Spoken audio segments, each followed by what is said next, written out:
కాకినాడ జిల్లా సిహెచ్ అగ్రహారంలో కనిపించకుండా పోయిన జ్ఞానేశ్వరి కేసు మరో మలుపు తిరిగింది. చిన్నారి అదృశ్యమైన రోజు ఊళ్ళో ఓ కారు అనుమానాస్పదంగా తిరిగిందని ఆరోపణలు వస్తున్నాయి.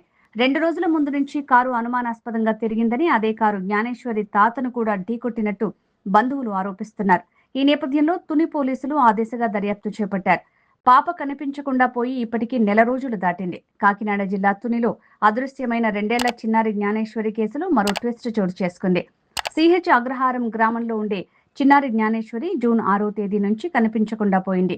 పాప జాడ కనిపెట్టేందుకు పోలీసులు, ఎన్డీఆర్ఎఫ్ బలగాలు తీవ్రంగా గాలించాయి. సాంకేతికత సాయంతో గాలింపు చర్యలు చేపట్టారు. అయినప్పటికీ నెల రోజులు గడుస్తున్నా ఎలాంటి ఆచూకీ కనిపెట్టలేకపోయారు. పాప ఆచూకీ తెలిపిన వారికి రివార్డు ప్రకటించినప్పటికీ ఉపయోగం లేకపోయింది. ఈ నేపథ్యంలో చిన్నారి జ్ఞానేశ్వరి మిస్సింగ్ కేసు మరో మలుపు తిరిగింది.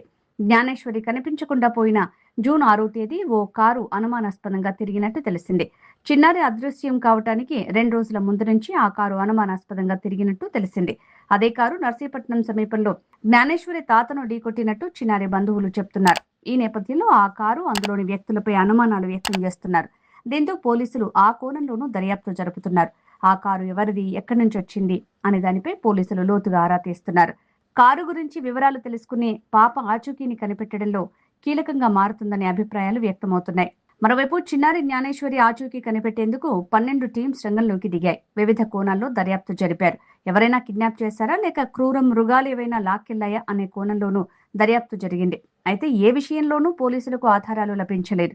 పాపను ఎవరైనా ఊరు నుంచి తీసుకువెళ్లిపోయారా అనే కోణంలో విచారిస్తూ చిన్నారి ఆచూకీ చెప్తే ₹1,00,000 ఇస్తామని రివార్డు కూడా ప్రకటించారు. కాకినాడ జిల్లా సహా చుట్టుపక్కల ప్రాంతాల్లో పాప ఫోటోతో పోస్టర్లు అంటించారు.